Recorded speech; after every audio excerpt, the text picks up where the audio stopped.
Olá, caríssimo telespectador da Rede Século XXI, está começando mais um programa Luz da Vida. Neste dia em que dedicamos os nossos louvores e adoração àquele que venceu a morte, no primeiro dia da semana, Cristo ressuscitou. Este é o dia que o Senhor fez para nós. Alegremos-nos e nele exultemos. Mais uma etapa de 7 dias está começando, e começando bem. O dia em que comemoramos a vitória de Cristo sobre a morte, domingo. E nesse final de tarde, pela 43ª vez, o programa Luz da Vida se debruça sobre o assunto do juízo. Juízo, um dos 4 novíssimos. Novíssimos são as últimas realidades que vão acontecer com a natureza humana, terminada a sua brevíssima peregrinação nesta terra. Os novíssimos são 4, morte, juízo, inferno e paraíso. Ao tema da morte já dedicamos 29 programas e este é o 43º dedicado ao tema do juízo. Na linha de continuidade do programa anterior, cujo tema foi Quem nos julgará é o Filho e não o Pai, voltamos a esse argumento que precisa ainda ser matizado com alguns textos da Escritura. Antes, porém, de citarmos João capítulo 5, versículo 30, texto que é crucial porque é uma palavra de Nosso Senhor sobre esse assunto, vamos agora responder a uma questão. A questão é: todos se apresentarão no dia do juízo particular por ocasião de sua morte.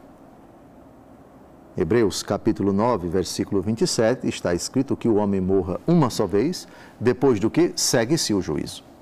A segunda aos Coríntios, capítulo 5, versículo 10, texto que já abordamos inúmeras vezes nesses 42 programas anteriores. Todos haveremos de comparecer diante do tribunal de Cristo. No dia do juízo final, quando, ao som de sua voz, todos vão despertar, é a hora do arremate da história. Os mortos ressurgirão, uns para a ignomínia eterna, diz Daniel capítulo 12, tema que é abordado por Jesus em João 5, de 26 a 29, e os eleitos ressuscitarão para uma vida feliz, luminosa, fulgurante, gloriosa, etc. Mas, e se o Senhor vier e nem todos estiverem mortos? E se nosso Senhor Jesus Cristo decidir, pronto, agora é o final, sem que as pessoas todas, no presente momento, por exemplo, passem pela morte? Essa possibilidade é contemplada pela palavra de Deus, ou seja, aquilo que recitamos no credo, Jesus Cristo que está sentado à direita do Pai Todo-Poderoso, donde há de vir a julgar os vivos e os mortos, vivos e mortos. Será que Deus Todo-Poderoso reservou para alguns não passar pela morte? O que é que a Escritura diz a respeito disso? É o apóstolo Paulo quem responde na primeira aos Coríntios, no capítulo 15, versículos de 51 a 52. São Paulo admite a possibilidade de que nem todos morram, mas sejam, olha a palavra que ele vai usar, transformados. Vamos ler o texto? O texto vai aparecer aí na tela do seu computador, do seu celular ou do seu televisor. E a gente vai dedicar alguns minutos a essa questão muito curiosa. Que, atenção, pode acontecer ou não. Porém, São Paulo parece dizer aqui com uma certa certeza, com uma certa convicção: eu vou revelar-vos um mistério.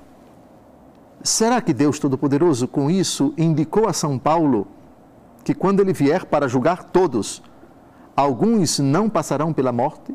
Ou seja, será uma realidade tão inesperada que nem todos terão a possibilidade de morrer? O texto é interessante. Peço a você que agora atenção máxima para o que vai ser colocado diante do seu televisor. Vamos ao texto. Eis que vos revelo um mistério. nem todos morreremos, mas todos seremos transformados num momento, num abrir e fechar de olhos, ao som da última trombeta, porque a trombeta soará. Os mortos ressuscitarão incorruptíveis e nós seremos transformados. Pronto, a bomba estourou. Está contemplada então essa possibilidade. Alguns exegetas, analisando esse texto, chegaram a propor o seguinte, é uma opinião deles. São Paulo vivia na expectativa da escatologia iminente, ou seja, a comunidade cristã do seu tempo, quando ele escreveu aos Coríntios, havia uma expectativa muito pressante, muito iminente, muito viva, muito, digamos assim, uma tensão muito grande, boa ou má, mais ou menos, tranquilizadora ou preocupante, dependendo da comunidade. A comunidade de Tessalônica, por exemplo, estava vivendo uma tensão que estava causando problemas na comunidade, um bando de vagabundos dentro da comunidade que não queria trabalhar, porque Jesus vai chegar, se Jesus vai chegar a qualquer momento, ele não trabalha, etc. E isso gerava um transtorno muito grande na comunidade. São Paulo precisou ser duro com alguns vagabundos dentro da comunidade. Quem não trabalha não deve comer e assim por diante. Mas São Paulo seria aqui um cristão fruto do seu tempo, que, acreditando também ele que Jesus viria a qualquer momento, que o Senhor, as trombetas soariam, os céus se rasgariam e o Filho do Homem viria cercado dos seus anjos com poder e glória a qualquer momento. Então, por isso, ele disse isso, etc. É uma opinião dos estudiosos da Bíblia que a gente deve respeitar. O fato é que esse momento já passou, mas a palavra de Deus ficou. E outra coisa que parece que a possibilidade aventada pelo apóstolo Paulo aqui vai se cumprir, é que São Paulo não está dizendo isso de imaginação sua. Vocês repararam como começou o versículo 51? Eis que eu vos revelo um mistério. Fica um pouco difícil, pelo menos para mim, com essa frase, acreditar que São Paulo escreveu que nem todos morreremos, mas seremos transformados. Isso é fruto da imaginação de um judeu cristão que vivia a expectativa da escatologia iminente e por isso escreveu isso. Eu vos revelo um mistério. Ora, mistério é uma coisa que é fruto de sua imaginação ou é uma realidade fora de você que foi revelada a você? Então, se essa segunda possibilidade é a mais plausível, teria Deus Todo-Poderoso revelado para ele que no derradeiro instante alguns não morreriam, mas seriam transformados? Segunda pergunta. Esse transformar-se seria uma certa passagem pela morte, a exemplo de nosso Senhor Jesus Cristo? Seria uma morte um pouco diferente das outras? Isto é, seria uma passagem desta vida para a condição de alguém que está sendo julgado, que vai ser julgado por Deus, mas que de alguma forma passou pela morte? Essa transformação seria uma, aspas, uma morte um pouco diferente? Quem vai saber? Somente no dia do juízo é que a gente vai perceber como se concretizará essa possibilidade aqui aventada pelo apóstolo Paulo. Parece-me, por favor, aqui eu respeito profundamente quem discordar do que eu vou dizer, em consonância com muitos padres da igreja, com muitos que nos antecederam. Nem todos morreremos. É um mistério revelado por Deus ao apóstolo Paulo. Como não sabemos? Opino que São Paulo aqui não está dando uma opinião. Opino que o apóstolo Paulo aqui recebeu uma visão. Foi-lhe revelado esse mistério e por Deus Todo-Poderoso.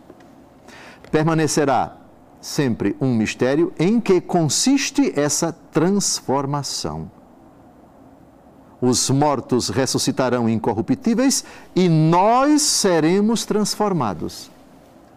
Esse nós, eu repito de novo aqui aquela discussão, se isso é fruto de uma mentalidade, de um contexto que não existe mais, a escatologia iminente, ele e toda a comunidade pensavam firmemente, Jesus vai chegar e a qualquer momento, etc. Nós seremos transformados. Se o apóstolo Paulo pensava que ele se incluiria nisso, ou se esse nós, digamos assim, projeta para toda a igreja do futuro essa possibilidade. Isto é, os protagonistas dessa transformação não seriam São Paulo e os que conviveram com ele na sua época, os membros da comunidade cristã, mas os do futuro. Ninguém vai saber. O fato é que São Paulo morreu com a cabeça decepada. São Paulo passou pela morte. São Paulo morreu. São Paulo não teve o seu corpo transformado segundo a possibilidade que ele aventa aqui. Mas São Paulo passou, mas a palavra de Deus não passa. Eis a grande discussão. São Paulo diz que foi-lhe revelado um mistério. Como a geração dele toda passou e a palavra de Deus não passa, a pergunta é, isso se aplicará às pessoas vivas quando o Senhor vier em glória? Nesse sentido, se isso se aplicar, se de fato vai acontecer que quando o Senhor vier, nem todos morrerão, mas alguns contemplarão essa grande cena vivos e serão transformados. E em que consistirá essa transformação? Nós não sabemos. E nesse caso, de onde há de vir a julgar os vivos e os mortos. Essa afirmação que professamos no credo se enquadraria em 1 Coríntios capítulo 15, versículo 51? Não sabemos. Permanecerão essas interrogações até quando o Senhor vier em glória para nos julgar no arremate da história da humanidade. Está terminando o primeiro bloco? Você não saia daí, porque no próximo bloco nós vamos dar continuidade a esse assunto fascinante. O Senhor está chegando, virá para julgar vivos e mortos. O mistério já foi revelado ao apóstolo Paulo, nem todos morreremos, mas seremos transformados. Em que consistirá essa transformação? E se ela é, de alguma maneira, uma forma de passar pela morte, mas uma forma peculiar, não sabemos. Até logo mais, não saia daí, a gente volta já já.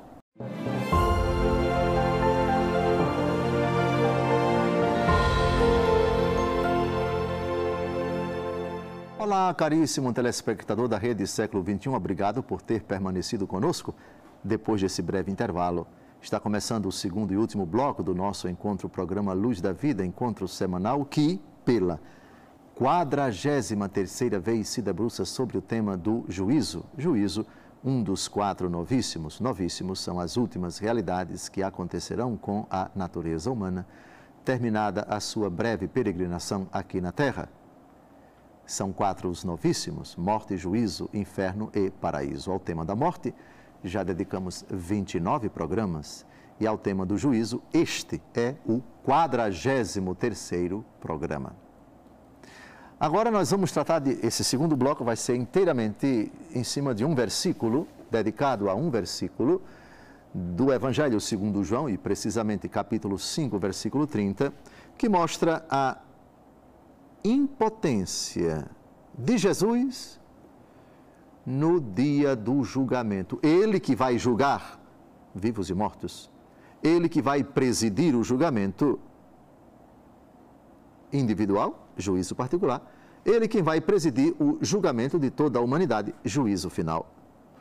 Um juiz que não pode nada. Alguém já pode olhar para mim desconfiado, epa, parece que esse bispo não está com o juízo certo, porque eu acabei de ouvir ele dizer que Jesus vai julgar sem poder fazer nada. Mas Jesus não é todo-poderoso? Jesus não pode tudo? Como é que Jesus, que pode tudo, que é onipotente, não vai poder fazer nada? Eu pensei que no juízo ele ia poder fazer tudo. Jesus, na condição de juiz, não pode fazer nada num sentido muito particular. Foi ele mesmo quem disse, e é em cima dessa frase que ele pronunciou, que a gente vai refletir sobre isso. Jesus vai falar agora, dizendo que não pode fazer nada. De minha parte, não posso fazer nada, nada, absolutamente nada. Vamos ao texto surpreendente e depois teçamos algumas considerações. Como eu disse, João, capítulo 5, versículo 30. De mim mesmo, não posso fazer coisa alguma. Julgo como ouço. E o meu julgamento é justo, porque não busco a minha vontade, mas a vontade daquele que me enviou. Não posso fazer coisa alguma de mim mesmo. Não posso fazer coisa alguma. O juiz, para ser justo, ele não pode fazer coisa alguma dele mesmo. Porque o papel do juiz é os juízes humanos, aqui, os magistrados de carne e osso. A sentença do juiz deve ser, para usar uma expressão técnica do mundo do direito, ex actis et probatis, dos autos e das provas. O juiz deve emitir a sua sentença compulsando os autos, vendo toda a documentação, isso aqui, se procede, quanto ao procedimento, quanto ao mérito, etc. E eu vou julgar diante daquilo que eu estou vendo. O meu juízo vai ser objetivo. Eu não posso simplesmente dizer, eu achei muito simpático o réu, vou absolvê-lo, quando de fato ele é culpado. Ou então eu vou condenar o réu, porque eu não vou com a cara dele, quando de fato os autos dizem que ele é inocente. Epa, não. Assim o juiz vai estar fazendo algo dele mesmo. Isso é parcialidade. E o juiz Jesus? Atenção, porque Jesus não pode nada dele mesmo, precisamente porque ele pode tudo. E ele pôde nos criar livres. E ele nos deu a capacidade de decidir. Capacidade com a qual podemos pecar e nos afastarmos dele, ou nos arrepender, portanto, nos aproximarmos dele. Com nossa capacidade de decidir, podemos criar para nós o céu ou o inferno. Podemos praticar, cair e perseverar no pecado mortal, ou sair dele, ou resistir a ele, ou não sucumbir a ele. É a condição nossa na hora derradeira, contra a qual Jesus não pode fazer coisa alguma de mim mesmo. O de mim mesmo significa, há um âmbito da sua vida que eu respeito profundamente e nem posso forçar você a se arrepender do pecado, nem empurrarei você para pecar, nem obrigarei você a fazer o bem. De mim mesmo, eu não posso fazer coisa alguma no que toca ao âmbito da decisão sua. E mais, terminou sua aventura aqui na terra. Na hora da sua morte, estabilizou-se o estado da sua alma. Pronto, tal como você morreu, tal como você está se apresentando diante de mim, eu não posso fazer coisa alguma, agora eu vou julgar como eu ouço. O que significa, por favor, João 3, 5:30, julgo como ouço. Se eu ouço alguém falar, eu julgo em cima do que você está falando. E a sua vida toda fala. Sua vida toda que vai passar diante de você, que eu já conheço, eu, o juiz, eu julgo como ouço. Aqui está a sua situação. Não há jeitinho brasileiro, não há jeitinho paulista, não há jeitinho alagoano, não há jeitinho capixaba, não há jeitinho de lugar nenhum. Eu julgo como ouço. Aqui está a sua vida. Aqui está a sua condição, a condição da sua alma que se estabilizou na hora da morte. Não posso fazer coisa alguma. E está certo, perfeito. Se Jesus não julgasse como ele ouvisse, Jesus seria tendencioso, Jesus seria parcial. O estado da morte de uma pessoa que partiu em pecado mortal, o estado da alma de uma pessoa que partiu em estado de pecado mortal, alma podre, alma nas trevas, julgo como osso. Eis você diante de Deus. Aqui está você realmente com toda a clareza, com toda a evidência. Clareza, quem está em pecado mortal não se fala de clareza, perdão. Aqui está você como realmente você é. Aqui está o estado da sua alma na hora derradeira. Não posso fazer coisa alguma de mim mesmo. Isto é, o que está aí na minha frente, esta alma podre, não foi de minha parte, foi você. Vou julgar você como eu ouço, é ouvir, entre aspas, toda a vida de você, sobretudo a condição da sua alma agora. Obviamente que isso, para quem se encontra em pecado mortal, isso é pavoroso, isso deve ser extremamente assustador, mas esse susto, eu digo, deve ser um susto bom. Tiremos da cabeça a ideia de que no dia do juízo vai haver barganha, vai haver tentativa de composição, vai haver uma tentativa de, mas Jesus deu um jeitinho, veja, a coisa não é bem assim, vamos conversar, veja, não seja muito radical. Não vai ter nada disso. Ninguém vai absolutamente contestar nada de nosso Senhor. Ele infundirá uma iluminação, que não é a lumen glória, que não é a luz da glória, na alma da pessoa que acabou de deixar esta terra, de sorte que ela verá, ela contemplará instantaneamente toda a sua vida e se verá como Deus a vê, com clareza, sem possibilidade de tentativa de explicação do inexplicável. Ela contemplará todas as intenções, de todos os atos, de todas as palavras, de todos os pensamentos, de todas as omissões, ao longo de toda a sua vida, instantaneamente. Ah, mas não vai demorar para fazer uma revisão da minha... Não haverá mais tempo, não haverá o antes nem o depois. Agora a gente não enxerga com muita clareza todos os atos e todas as intenções desses atos, dos pensamentos, palavras cometidos ao longo da vida, com inteligência e com vontade. Na hora da morte, Deus nos iluminará de sorte que veremos completamente tudo, que virá às claras. E o juízo será, e devemos dizer, fulano morreu, já foi julgado. Não será julgado, já foi julgado. Fulano morreu em 2012, 2013, já foi julgado na hora da morte. Não é que será julgado, juízo particular, obviamente. O Cristo que não pode fazer nada. E é precisamente aí que a gente vai compreender a razão do silêncio dele na cruz. Ele não pôde fazer nada na cruz, quis não poder fazer nada,